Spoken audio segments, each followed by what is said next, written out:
दोस्तों, legal and legal में एक बार फिर से आपका स्वागत है। हाल ही में सुप्रीम कोर्ट द्वारा किरण तोमर बनाम उत्तर प्रदेश राज्य क्रिमिनल अपील नंबर 1865/2022 में महत्वपूर्ण निर्णय दिया गया है। इस निर्णय की अगर व्याख्या की जाए तो ऐसा भी प्रतीत होता है जैसे कि सुप्रीम कोर्ट द्वारा पूर्व में दिया गया निर्णय रजनीश वर्सेस नेहा को पलट दिया गया है या उसको इनइफेक्टिव कर दिया गया है। पहले हम उसी पर थोड़ा सा डिस्कशन कर लेते हैं। आपको याद होगा सुप्रीम कोर्ट द्वारा कुछ साल पहले 125 CRPC के एक केस में लीडिंग जजमेंट दिया गया था जिसे रजनीश बनाम नेहा के नाम से जाना जाता है। उस जजमेंट के द्वारा सुप्रीम कोर्ट द्वारा कुछ गाइडलाइन जारी किए गए।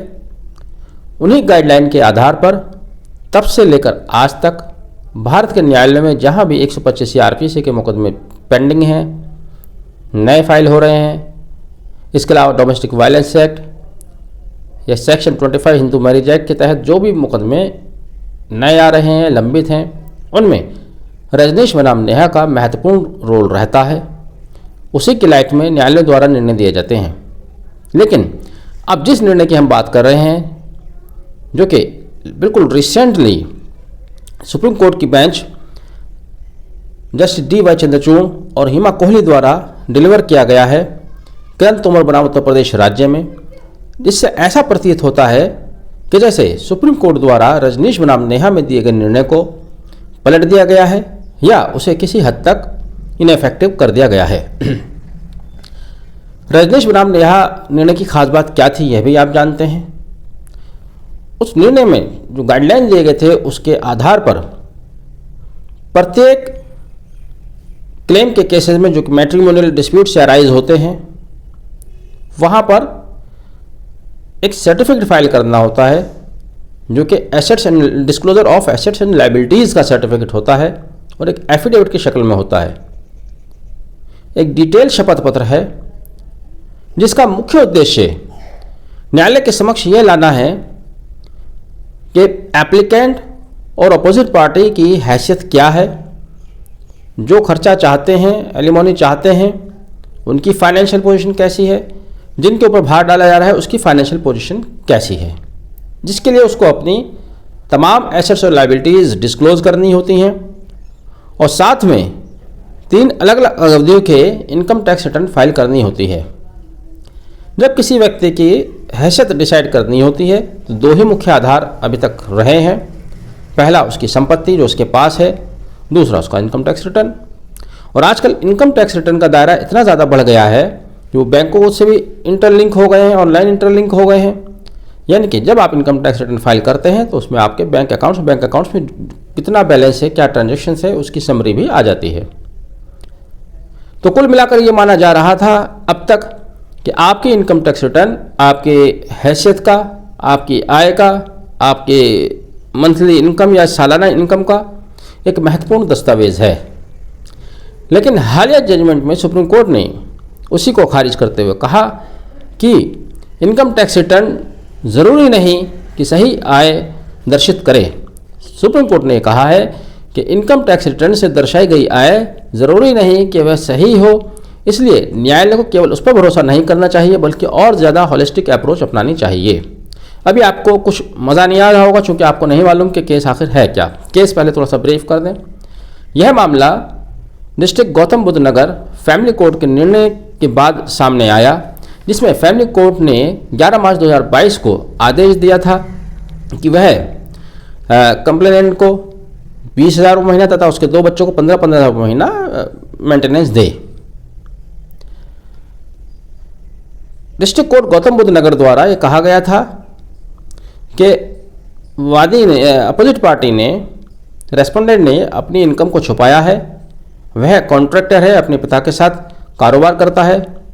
वहीं रेस्पोंडेंट ने अपनी इनकम दिखाने के लिए इनकम टैक्स रिटर्न फाइल की थी जिसके अनुसार उसकी इनकम 4.5 लाख रुपए साल की थी। वहाँ फैमिली कोर्ट द्वारा उसको नज़रअंदाज कर दिया गया। इसी कारण क्रिमिनल रिवीजन 1670/2022 के रूप में हाईकोर्ट के समक्ष आई, जिसमें हाईकोर्ट ने कहा कि फैमिली कोर्ट द्वारा दिया गया निर्णय गलत है, चूँकि फैमिली कोर्ट ने यह स्पष्ट नहीं किया कि रेस्पोंडेंट की आय 4.5 लाख रुपए इनकम टैक्स में जो दर्शाई गई है उससे ज़्यादा किस तरह है। चूँकि फैमिली कोर्ट ने रेस्पोंडेंट की आय को 20 लाख रुपए सालाना माना, लेकिन 20 लाख रुपए सालाना किस आधार पर मान लिया यह उसमें नहीं दिखाया गया। केवल फैमिली कोर्ट द्वारा यह कहा गया कि रेस्पोंडेंट ने अपनी इनकम को छुपाया है, जबकि वह अपनी इनकम ITR के थ्रू 4.5 लाख रुपए साल बता रहा था। लेकिन फैमिली कोर्ट ने उसकी आय को 20 लाख नहीं, सॉरी गलत बोल गया मैं, 2 लाख रुपए मासिक यानी 24 लाख रुपए सालाना हुआ, 2 लाख रुपए मासिक मानते हुए खर्चा बांध दिया। हाई कोर्ट ने फैमिली कोर्ट द्वारा दिए गए निर्णय को पलट दिया और कहा कि उसने जो इनकम शो की है इनकम टैक्स रिटर्न में उसी के आधार पर खर्चा बांधा जाना चाहिए था। यहाँ तक हमें तो सही प्रतीत होता है, लेकिन सुप्रीम कोर्ट इससे सेटिस्फाइड नहीं हुआ। अब रेस्पोंडेंट फंसे कहाँ ये भी समझ लीजिएगा, ये बहुत ज़रूरी बात है, आपके लिए भी बहुत इंपॉर्टेंट बात है। जहाँ 125 CRPC का केस चल रहा था, उसी कोर्ट कैंपस में एक और मुकदमा गार्जियन एंड वार्ड एक्ट 1890 के तहत चल रहा था, जो कि DJ साहब के यहाँ चल रहा होगा, जिसमें बच्चों के पिता ने यानी किरण तोमर के हस्बैंड जो इसमें रेस्पोंडेंट है, वहाँ उन्होंने बच्चों की कस्टडी मांगी और बच्चों की कस्टडी मांगते हुए कहा कि वह सम्मानित परिवार से हैं, बहुत अच्छी अर्निंग करते हैं। उन्होंने बताया कि वो बहुत अच्छा पैसा कमाते हैं, अपने बाप के साथ पिता के साथ कारोबार में कॉन्ट्रैक्टर हैं, हालांकि उन्होंने अपनी इनकम नहीं खोली थी। लेकिन फैमिली कोर्ट द्वारा उसी को आधार मान लिया गया कि वहाँ पर ये कह कर आ रहे हैं कि मैं बहुत ज़्यादा पैसा कमाता हूँ, कॉन्ट्रैक्टर का बिजनेस करता हूँ, और यहाँ आकर कहते हैं कि मेरी आय केवल 4.5 लाख रुपए सालाना है।